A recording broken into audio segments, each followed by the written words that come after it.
Students, अब अपन next topic start करते हैं जो अपने हैं electric force and Coulomb force. ठीक है, तो सर इलेक्ट्रिक फोर्स विद्युत बल तथा कूलॉम बल क्या होता है? तो द अट्रैक्शन और repulsion force between two point and stationary charge, किन्हीं दो बिंदुवत आवेशों, किन्हीं दो बिंदुवत तथा स्थिर आवेशों के मध्य लगने वाला आकर्षण और प्रतिकर्षण बल क्या कहलाता है? कूलॉम बल कहलाता है, कूलॉम फोर्स कहलाता है, इलेक्ट्रिक फोर्स कहलाता है। ठीक है, तो सबसे इंपॉर्टेंट बात यहां पे यही आती है क्या कि two point and stationary charge, electric force हमेशा दो पॉइंट एंड स्टेशनरी चार्ज के बीच में ही लगता है। यानी कि यदि आपको Coulomb force, electric force apply करना है तो 100% वो चार्ज क्या होने चाहिए? पॉइंट चार्ज और स्टेशनरी चार्ज होने चाहिए। अब सर पॉइंट चार्ज क्या होता है? तो आओ अपन समझते हैं पॉइंट चार्ज का मतलब बिंदुवत आवेश। ठीक है, मान लो किसी पार्टिकल के ऊपर, किसी भी पार्टिकल के ऊपर मान लो कैपिटल क्यू चार्ज है, जिसकी ये मान लो रेडियस कैपिटल आर है, इसकी डायमेंशन कैपिटल आर है, और इससे दूसरा चार्ज इससे कैपिटल आर डिस्टेंस पे है। अगर ये कैपिटल आर डिस्टेंस, ठीक है, इसके डायमेंशन, इसकी रेडियस के कंपेयर बहुत ज्यादा हो, ठीक है, तो ये जो पार्टिकल होगा ये पॉइंट साइज पार्टिकल कहलाता है, पॉइंट साइज चार्ज कहलाता है। जैसे एग्जांपल के लिए अपन देखें, अपन आप रिंगस में खड़े हैं और यदि अपन जयपुर के रिंगस से जयपुर की डिस्टेंस के बारे में बात करें तो इस डिस्टेंस के कंपेयर अपन क्या होंगे? एक पॉइंट मास की जैसे बिहेव करेंगे। तो सिमिलरली यहाँ पे भी पॉइंट चार्ज के बारे में ऐसे आता है कि जब किसी चार्ज पार्टिकल की डायमेंशन, रेडियस उनके बीच में प्रेजेंट डिस्टेंस के कंपेयर बहुत कम हो, ठीक है, लेस हो, तो वो आपके क्या कहलाता है? पॉइंट चार्ज कहलाता है। तो अब अपन देखते हैं आगे कि कूलॉम फोर्स क्या होता है। इलेक्ट्रिक फोर्स कूलॉम ने दिया, तो अब अपन पढ़ेंगे कूलॉम का नियम। कूलॉम का नियम क्या है? तो अपन वैक्यूम की कंडीशन ले रहे हैं। मानो आपके दो चार्ज हैं, दो आवेश हैं Q1 और Q2, जिनके बीच में डिस्टेंस कितनी है? Small r। तो कूलॉम ने कहा कि इनके बीच में लगने वाला जो अट्रैक्शन और रिपल्शन फोर्स है उसका मैग्नीट्यूड क्या होगा? इन दोनों चार्जेस के प्रोडक्ट यानी कि गुणा, इन दोनों आवेशों के गुणा के समानुपाती डायरेक्टली प्रोपोर्शनल होता है। That is number 1 condition. और नंबर 2 इसने कहा कि इन दोनों के बीच में लगने वाला ये attraction, repulsion, electric force, Coulomb force, ये जो फोर्स होता है ये डिस्टेंस के स्क्वायर की क्या होता है? इनवर्सली प्रोपोर्शनल होता है। That is known as inverse square law. ये इनवर्स स्क्वायर लॉ भी कहलाता है, यानी यह है दूरी के वर्ग का व्युत्क्रम नियम। दूरी के वर्ग का व्युत्क्रम नियम भी कहलाता है। तो ये इनवर्स स्क्वायर लॉ को क्या करता है? फॉलो करता है कि इनके बीच में लगने वाला फोर्स इनके बीच में प्रेजेंट डिस्टेंस के स्क्वायर की क्या होता है? इनवर्सली प्रोपोर्शनल, दूरी के वर्ग के व्युत्क्रमानुपाती होता है। That is equation number 2। तो अब जब अपने पास फिजिक्स के अंदर कोई एक टर्म दो से ज्यादा टर्म पे डिपेंड करती है डायरेक्टली प्रोपोर्शनल में, तो इनको कंबाइन करते हैं तो अपन क्या बोलेंगे? बाय इक्वेशन 1 एंड 2, समीकरण 1 व 2 से क्या मिलेगा? F directly proportional to Q1 into Q2 upon R square. When you remove the proportional sign, then you get a constant. तो इलेक्ट्रिक फोर्स क्या बन जाएगा? K Q1 Q2 upon R square। जो ये K होता है ये कहलाता है समानुपाती नियतांक, प्रोपोर्शनैलिटी कांस्टेंट। ठीक है, और प्रोपोर्शनैलिटी कांस्टेंट ये इसके इक्वल भी होता है 1/4 pi epsilon not Q1 Q2 upon R square. तो इसको ऐसे भी लिखा जाता है। तो ये कहलाता है आपके कूलॉम बल, विद्युत बल, इन दो पॉइंट एंड स्टेशनरी चार्ज के बीच में लगने वाला फोर्स। किसमें? निर्वात, वैक्यूम में। अपन किसकी बात कर रहे हैं? वैक्यूम की बात कर रहे हैं। ये वैक्यूम में लगने वाला फोर्स है। अब वेयर, जहां आपके कैपिटल क्या है? यह है समानुपाती नियतांक कहलाता है। क्या कहलाता है? समानुपाती नियतांक। That is known as proportionality constant. ठीक है, तो अब अपन देखते हैं आगे कूलॉम्स लॉ से रिलेटेड कुछ अपन इंपॉर्टेंट टॉपिक देखते हैं जो आपके नोट नंबर 1 है, value and unit of dimension of के, यानी के का मान, मात्रक और विमा क्या होगी। तो अभी अपन ने देखा के इक्वल टू कितना था 1/4 पाई एप्सिलॉन नॉट। ठीक है, तो सर एप्सिलॉन नॉट क्या होता है इसके बारे में अभी अपन आगे डिस्कस करेंगे। तो इस के की यूनिट सिस्टम के अकॉर्डिंग, जैसे आप एमके सीजीएस लेते हैं तो उसके अकॉर्डिंग इसकी वैल्यू अलग अलग आती है। तो अगर अपन एमकेएस में देखें तो इसकी वैल्यू होती है 9 इंटू 10 की पावर 9 इन एमकेएस यूनिट सिस्टम। और सीजीएस में यदि इसकी वैल्यू देखी जाए तो कितनी होती है, दैट इज 1। तो सीजीएस यूनिट सिस्टम में जब अपन केमिस्ट्री में काम में लेते हैं इलेक्ट्रिक फोर्स, तो वहां पर के काम में नहीं लेते क्योंकि के की वैल्यू कितनी होती है 1। और जब अपन फिजिक्स में काम में लेंगे तो दैट इज 9 इंटू 10 की पावर 9 वैल्यू होती है। अब देखते हैं अपन इसकी यूनिट क्या होगी। तो यूनिट निकालने के लिए हमेशा अपन क्या करते हैं कि जो आपके के है उसको फॉर्मूले से उसकी वैल्यू निकालते हैं। जैसे अपन देखते हैं कि अभी अपन ने देखा था इलेक्ट्रिक फोर्स क्या था, F इज इक्वल टू के Q1 Q2 upon are square. तो के इक्वल टू क्या होगा F into R square upon Q1 into Q2। तो आपके पास के इक्वल टू क्या आ गया F into R square upon Q1 into Q2। तो इसी फॉर्मूले से अपन इसकी क्या निकालेंगे, यूनिट फाइंड आउट करेंगे। तो जैसे अपन देखना चाहिए इसकी यूनिट क्या होगी, यानी इसका मात्रक क्या होगा। तो F फोर्स की यूनिट मात्रक क्या होता है न्यूटन, तो न्यूटन। डिस्टेंस है, डिस्टेंस का क्या होता है metre square, newton into metre square upon charge, दो चार्ज है मल्टीप्लाई में तो coulomb into coulomb, coulomb square. तो ये इसकी क्या हो गई यूनिट हो गई। ठीक है, एमकेएस में सीजीएस में निकालना चाहिए तो सीजीएस में भी निकाल सकते हैं, तो एमकेएस काफी है। अब अपन देखते हैं इसकी डायमेंशन क्या होगी, यानी वीमा क्या होगी, इसके बारे में वीमा के बारे में देखते हैं अपन। तो बच्चों वीमा जब भी अपन निकालते हैं डायमेंशन फाइंड आउट करते हैं तो आप एक चीज दिमाग में बिठा लीजिए कि आपको 7 फंडामेंटल क्वांटिटीज की डायमेंशन पता होनी चाहिए। मास की जैसे m1, लेंथ की l1, टाइम के t1, टेम्परेचर की k1, अमाउंट ऑफ सब्सटेंस पदार्थ की मात्रा की मोल, कैंडेला, इनके बारे में तुम्हें पता होना चाहिए। करंट की एम्पियर, कैपिटल ए, तो ये पता होनी चाहिए। परंतु सबसे इंपॉर्टेंट आपको फोर्स की डायमेंशन हमेशा याद रहनी चाहिए, जो कितनी होती है m1 l1 t-2। सबसे इंपॉर्टेंट फोर्स की डायमेंशन आपको हमेशा याद होनी चाहिए। तो अब अपन यहीं पे काम मिलेंगे। तो फोर्स की डायमेंशन कितनी है m1 l1 t-2, डिस्टेंस की l1, परंतु स्क्वायर होने के कारण क्या बन जाएगा l1 का स्क्वायर यानी l2 बन जाएगा अपॉन चार्ज की अपन ने अभी तक 12th क्लास का जब सिलेबस स्टार्ट किया तो एक डायमेंशन पढ़िए चार्ज की कितनी होती है a1 t1। तो इसको याद कर ले, चार्ज की डायमेंशन होती है a1 t1।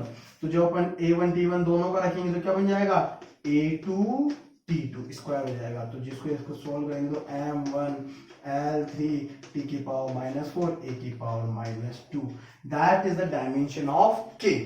तो आपने देखा कि k यूनिट सिस्टम पे डिपेंड करता है। तो ये तो इसकी यूनिट और ये डायमेंशन। अब अपन इसके अंदर और आगे देखते हैं। जैसे यहां पर अपने पास एक बुक के अंदर सिलेबस में टॉपिक है जो क्या है कि आपको क्या करना है 1 कूलॉम चार्ज की डेफिनेशन देनी है। ठीक है, डेफिनेशन ऑफ 1 कूलॉम चार्ज, यानी 1 कूलॉम आवेश की क्या देनी है परिभाषा देनी है। ठीक है, तो सब परिभाषा कैसे दें। तो बच्चों जो अब मैं टॉपिक तुम्हें बता रहा हूं वो बड़ा इंपॉर्टेंट है फिजिक्स के अंदर, क्योंकि अपन मैक्सिमम डेफिनेशन ऐसे फाइंड आउट करते हैं। ठीक है, तो सर कैसे निकाले। तो अभी तक अपन ने एक ही फॉर्मूला पढ़ा है कूलॉम फोर्स का, K Q1 Q2 upon are square. आपको डेफिनेशन किसकी निकालनी है 1 कूलॉम चार्ज की। तो आपने कहा if Q1 equal to Q2 equal to 1 coulomb charge. ठीक है, एंड अब इसके अंदर इस फॉर्मूले में और क्या वैल्यू है, और सर एक तो बचा के तो कांस्टेंट है, बट आर डिस्टेंस। तो आर जो डिनोमिनेटर में जो हर में वैल्यू होती है ना उसको 1 के इक्वल कर लेते हैं। किसके equal 1 metre, that is known as per unit distance, इसको बोलते हैं अपन पर यूनिट डिस्टेंस। ठीक है, तो यदि कोई दो चार्ज पर यूनिट डिस्टेंस के ऊपर हो तो उनके बीच में लगने वाला फोर्स कितना होगा? तो यदि अपन फाइंड आउट करें तो के तो जानते हैं 9 इंटू 10 की पावर 9, चार्ज अपन ने 1 कूलम लिया ही है, अपॉन डिस्टेंस भी 1 का स्क्वायर, कितना आ गया? 9 इंटू 10 की पावर 9 न्यूटन। तो यहां से डेफिनेशन निकली क्या? ध्यान देना सभी। When the force between two charges, when the force between two charges at per unit distance is 9 into 10 की पावर 9 न्यूटन, ठीक है, then the charge on both particle is 1 coulomb. तो उन दोनों पार्टिकल पे चार्ज कितना होगा? 1 कूलम होगा। ठीक है, यदि किन्हीं दो आवेशों के मध्य निर्वात में, वैक्यूम ध्यान रखना, निर्वात में इकाई दूरी पर लगने वाला बल 9 गुणा 10 की पावर 9 हो, न्यूटन हो, तो उन आवेशों का मान कितना होगा? 1 कूलम आवेश कहलाएगा। ठीक है, तो ये 1 कूलम चार्ज की डेफिनेशन है। नोट्स मैंने इसी वीडियो में आगे जोड़ रखे हैं, वहां से आप इसकी डेफिनेशन, परिभाषा को राइट डाउन कर लेना, कोई दिक्कत नहीं है। तो ये है आपके परिभाषा, डेफिनेशन निकालने का तरीका। तो फिजिक्स में अपन यही डेफिनेशन निकालने का तरीका आगे भी काम में लेंगे। अब अपन आगे देखते हैं। अब आपके आगे टॉपिक आता है कि जो सर ये के अंदर एप्सिलॉन नोट है, सर ये एप्सिलॉन नोट क्या होता है? ठीक है, तो इसके बारे में बताइए। तो अब अपन देखेंगे डायमेंशन वैल्यू। ठीक है ना, नोट नंबर 3 हो गया है। अब आपने ये है अपने value, unit and dimension of epsilon note. तो सर ये एप्सिलॉन नोट होता क्या है? तो बच्चों ध्यान देना, एप्सिलॉन नोट इसको बोलते हैं एप्सिलॉन। ये एप्सिलॉन का साइन होता है एप्सिलॉन, और इसके जब 0 लग जाता है ना तो ये कहलाता है epsilon not. That is known as permittivity of vacuum. ये वैक्यूम की परमिटिविटी कहलाती है, परमिशन की एबिलिटी। ठीक है, परमिटिविटी का मतलब होता है परमिट एबिलिटी ऑफ वैक्यूम। ठीक है, इसको निर्वात की विद्युतशीलता भी बोलते हैं। क्या बोलते हैं? निर्वात की विद्युतशीलता। ठीक है, तो यदि अपन इसकी वैल्यू निकाले तो अभी अपन ने देखा था के बराबर कितना होता है? 1/4 पाई एप्सिलॉन नॉट। तो यहां से एप्सिलॉन नॉट इक्वल टू क्या होगा? 1/4 पाई के। यदि अपन के की वैल्यू पुट करते हैं तो अपने पास क्या आएगी? इसकी वैल्यू आ जाएगी। तो एप्सिलॉन नॉट की यदि अपन वैल्यू देखें तो वही 2 यूनिट सिस्टम है, एमकेएस और सीजीएस में अपन देखते हैं। तो यदि अपन चेक करें तो के की वैल्यू कितनी होती है? 9 इंटू 10 की पावर 9 पुट करेंगे तो 9 चौक 36, 1/36 पाई इंटू 10 की पावर -9। ठीक है, और इसको यदि अपन सोल्व करते हैं तो बच्चों ध्यान देना 8.85 इंटू 10 की पावर -12 ये होती है इसकी वैल्यू। तो ये वैल्यू आपको हमेशा याद रखनी है। सीजीएस में देखें, सीजीएस में अपन जानते हैं कि जो के की वैल्यू होती है वो कितनी होती है? 1। के की वैल्यू 1 है तो इसकी वैल्यू कितनी होगी? 1/4 पाई। ये किस में आ गया? सीजीएस में। और ये किस में था? एमकेएस में। अब अपन बात करते हैं इसकी यूनिट की। तो सर जैसे अपन यूनिट देखेंगे तो एप्सिलॉन नॉट इक्वल टू किससे निकल रहा है? 1/4 पाई। 4 पाई तो कांस्टेंट, और के की यूनिट अभी अपन ने निकाली थी, क्या थी? Newton into metre square upon coulomb square. और यहां पर जब इसके रखेंगे तो ये इनवर्स हो जाएगी। तो के की यूनिट और डायमेंशन इनवर्स होती है एप्सिलॉन नॉट की। ठीक है, तो क्या आएगी? कूलम स्क्वायर पर न्यूटन इंटू मीटर स्क्वायर। यदि अपन इसकी डायमेंशन निकालना चाहे तो मैंने कहा था एप्सिलॉन नॉट की डायमेंशन की क्या होगी? इनवर्स। एप्सिलॉन की डायमेंशन क्या है? m1 l3 t की पावर -4 a की पावर -2। जब इसका इनवर्स करेंगे तो क्या बनेगा? m-1 l-3 t की पावर 4 a2। तो ये आपके इसकी क्या? एप्सिलॉन नॉट की डायमेंशन। अब सर पूरी बात यहाँ पे कंप्लीट हो गई, परंतु ये परमिटिविटी, विद्युतशीलता का मतलब होता क्या है? तो इसको अभी अपन आगे देखेंगे, आगे इसकी पूरी डेफिनेशन आएगी। तो अभी अपन आगे देखेंगे। अब अपन आगे देखते हैं नोट नंबर 4 है इलेक्ट्रिक फोर्स इन मीडियम। यानी कि यदि किन्हीं दो आवेशों के मध्य, किन्हीं दो चार्ज पार्टिकल के मध्य कोई मीडियम पुट कर दिया जाए, किसी मीडियम में उसको डिप कर दिया जाए, किसी मीडियम में उन दोनों आवेशों को रख दिया जाए, तो उनके बीच में लगने वाला बल कितना होगा। ठीक है, तो इसके बारे में जानते हैं अपन। तो जब भी किसी माध्यम की बात, मीडियम की बात हो ना, तो वहां पर एक टर्म आ जाती है, नई टर्म, जो क्या कहलाती है, वही एप्सिलॉन, और साथ में रहता है आर। आर का मतलब रिलेटिव, आर का मतलब रिलेटिव होता है ना। तो अभी अपन इसके बारे में आगे देखेंगे। एप्सिलॉन आर कहलाता है परावैद्युतांक। ठीक है, या फिर इसको डाइलेक्ट्रिक कांस्टेंट भी बोलते हैं, परावैद्युतांक को डाइलेक्ट्रिक कांस्टेंट भी बोलते हैं, या इसको इसकी माध्यम की आपेक्षिक विद्युतशीलता भी बोलते हैं, रिलेटिव परमिएबिलिटी। तो रिलेटिव परमिएबिलिटी से यहाँ पे क्या है, आ रहा है। ठीक है, तो मान लो जैसे आपके कोई दो चार्ज है, ये Q1 है और ये Q2 है, इनके बीच की डिस्टेंस वही R है, और आपने इस पूरे मीडियम यानी इस पूरे सिस्टम को किसमें डिप कर दिया, एक एप्सिलॉन आर मीडियम में डिप कर दिया।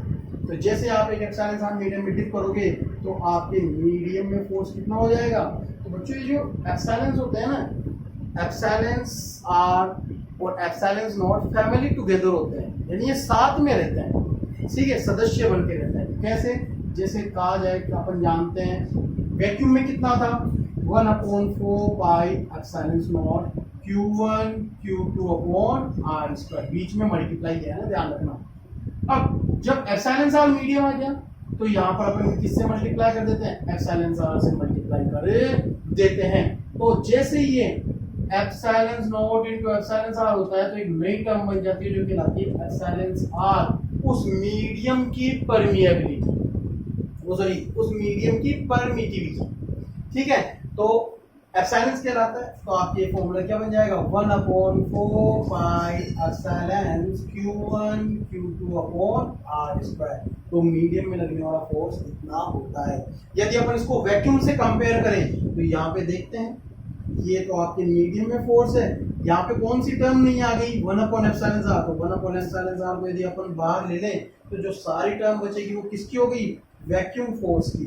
तो आपके मीडियम में लगने वाला फोर्स क्या होता है, वैक्यूम में लगने वाले फोर्स के 1/एप्सिलॉन आर मल्टीपल हो जाता है। तो ये कहलाता है आपके मीडियम में फोर्स। अब एक कंडीशन होती है यहाँ पे, क्या कि जो एप्सिलॉन आर होता है ना, एप्सिलॉन आर, इसकी वैल्यू हमेशा 1 से बड़ी या 1 के इक्वल और इनफाइनाइट से छोटी या इनफाइनाइट के इक्वल होती है। ठीक है, epsilon R always greater than equal to 1 और less than equal to infinite. तो यदि एप्सिलॉन आर की वैल्यू 1 से बड़ी है, समझने के लिए, यदि एप्सिलॉन आर की वैल्यू 1 से बड़ी है तो नीचे वाली जब टर्म बड़ी होगी तो ये बढ़ेगी, तो इधर वाली टर्म क्या होगी, डिक्रीज होगी। तो इसका मतलब ये हुआ कि मीडियम में लगने वाला फोर्स हमेशा क्या होता है, less than equal to vacuum होता है, यानी निर्वात में लगने वाले बल से हमेशा छोटा या उसके बराबर होता है। तो सर कब ये मैक्सिमम होगा, ये फोर्स कब मैक्सिमम होगा, कब मिनिमम होगा, इसके बारे में अपन देखते हैं। तो अब अपन देखते हैं आपके नंबर 1 फॉर मैक्सिमम फोर्स। तो अभी अब आपने देखा कि Fm एप्सिलॉन आर के क्या है, मीडियम वाला फोर्स एप्सिलॉन आर के इनवर्सली प्रोपोर्शनल होते हैं। तो इनवर्सली प्रोपोर्शनल व्युत्क्रमानुपाती नियम क्या बोलता है, यदि नीचे वाली टर्म मिनिमम होगी तो ऊपर वाली टर्म मैक्सिमम होगी। तो इसका मतलब मैक्सिमम फोर्स के लिए एप्सिलॉन आर क्या होना चाहिए, मिनिमम। और एप्सिलॉन आर की वैल्यू 1 से इनफाइनाइट है तो मिनिमम कितनी होगी, 1 से छोटी नहीं हो सकती। तो 1 और 1 किसकी होती है, ये होती है वैक्यूम की। और इसको नियर इक्वल टू एयर के इक्वल भी कर सकते हैं, एयर के इक्वल भी मान सकते हैं, परंतु होता नहीं है वैसे। तो ये हो गया मैक्सिमम फोर्स, इसके बराबर होगा वैक्यूम के बराबर होगा, जो कितना था 1/4 pi epsilon not Q1 Q2 upon are square. तो मैक्सिमम फोर्स किस में लगता है, निर्वात में लगता है, वैक्यूम में लगता है। अब अपन इसी प्रकार इसमें देखते हैं क्या कि मिनिमम फोर्स कितना होगा। तो सर मिनिमम फोर्स के लिए एप्सिलॉन आर की वैल्यू क्या होनी चाहिए, मैक्सिमम। और मैक्सिमम कितनी होती है, इनफाइनाइट। मैक्सिमम वैल्यू कितनी है, इनफाइनाइट। और सर इनफाइनाइट वैल्यू किसके लिए होती है, इनफाइनाइट वैल्यू होती है कंडक्टर के लिए। जो आपके कंडक्टर होता है, ऐसे कौन, जैसे ब्रॉन्ज, ठीक है, ब्रॉन्ज प्लेट बोल दे, आपके कोई भी कंडक्टिंग प्लेट बोल दे, कोई भी कंडक्टिंग मीडियम बोल दे, तो उसके लिए एप्सिलॉन आर इनफाइनाइट होता है। और जब एप्सिलॉन आर इनफाइनाइट है तो बच्चों आपके उस कंडक्टर के अंदर लगने वाला इलेक्ट्रिक फोर्स कितना होगा, वो आपके कहलाएगा vacuum upon infinite, 1 upon infinite 0। तो कंडक्टर के अंदर लगने वाला फोर्स कितना होता है, 0 होता है। That is the minimum force. तो यदि आपको पूछे मिनिमम फोर्स किस में लगता है, कंडक्टर, जैसे ब्रॉन्ज प्लेट, अब यदि आप उनकी दो चार्जेस के बीच में पुट कर दें तो उनके बीच में लगने वाला फोर्स क्या हो जाता है, 0 हो जाता है। तो ये था आपके मीडियम में फोर्स क्या होता है। ठीक है, तो जब अपन ने मीडियम में फोर्स निकाला तो यहाँ पर एक नई टर्म आ गई सर, एप्सिलॉन सार। तो सर एप्सिलॉन सार होता क्या है, तो अपन इसके बारे में देखेंगे।